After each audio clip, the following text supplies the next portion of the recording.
C'est toi qui es attendu. Nous sommes dans le livre de Juge 6 et là, ça nous raconte l'histoire du peuple d'Israël qui était sous l'oppression violente des Madianites. Et là, il y a un homme qui est allé au pressoir pour presser le froment.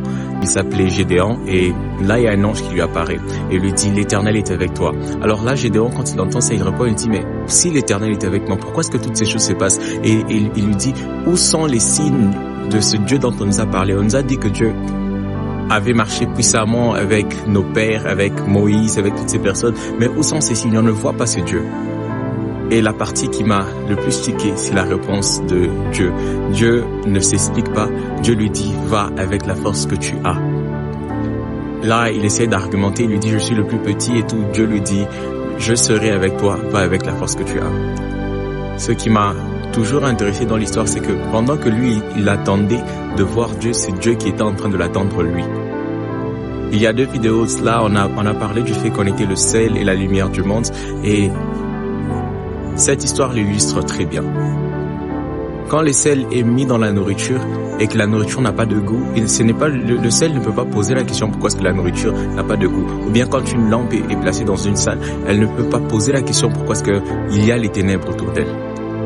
Parce que dans le plan de Dieu, dans la vision de Dieu, de l'instant où le sel est placé dans la nourriture, c'est la responsabilité du sel de donner de la saveur. C'est la responsabilité de la lumière d'illuminer la salle. Ce n'est plus à Dieu de le faire. Et là, c'est la même chose avec Gédéon. Il lui a dit, on voit l'absence de Dieu dans la situation et dans cette période, c'était dû à l'absence de personnes qui marchaient avec Dieu. C'est pour ça qu'il a dit à Gédéon, toi, vas-y. À chaque fois qu'il y a des choses qui ne ressemblent pas à la volonté de Dieu, il y a des maladies, il y a des situations qui traînent et qui durent, qui ressemblent à du ténèbre, qui ressemblent à un manque de saveur, c'est qu'il manque des personnes qui se sont engagées avec Dieu pour régler ces problèmes-là. La Bible dit que la terre attend est dans une grande attente de voir la révélation des fils de Dieu.